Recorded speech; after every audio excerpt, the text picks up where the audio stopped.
Jadi kuncinya tuh cuman satu ya teman-teman. Tambahin aja effort dari teman-teman buat dapatin beasiswa ini. Itu aja sih kuncinya. Kemudian untuk tes beasiswa ini dia dibagi menjadi 3 tahapan. Yang pertama ada tes administrasi, terus tes pengetahuan akademik atau TPA, dan yang terakhir yaitu interview.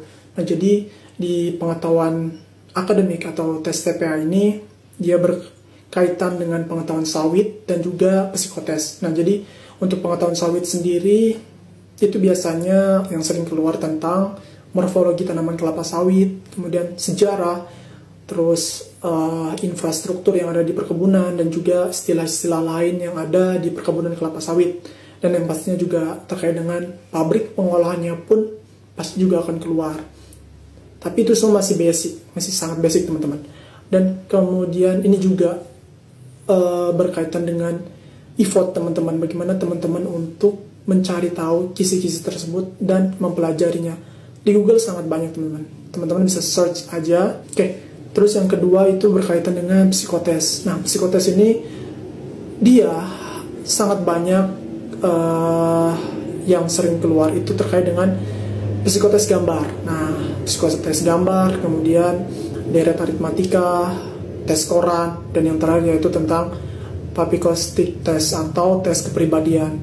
Pokoknya di sini saya sarankan teman-teman hanya perlu tes latihan gambar. Nah, jadi effort di sini juga teman-teman harus banyak latihan tes psikotes gambar. Yang jenis-jenisnya mungkin sangat banyak. Tidak bisa saya sampaikan satu persatu ya. Yang penting teman-teman hanya perlu latihan tes gambar tadi.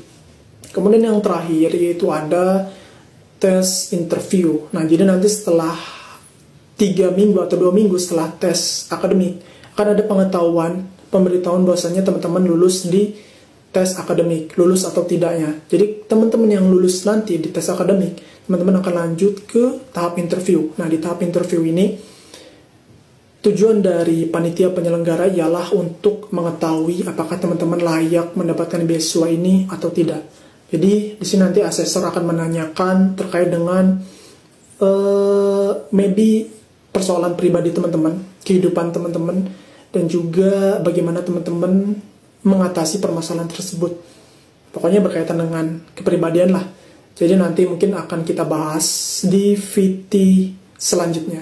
Oke, yang penting dari teman-teman di sini juga harus menambah effort buat latihan berbicara agar teman-teman bisa lebih meyakinkan asesor untuk teman-teman layak mendapatkan beasiswa ini.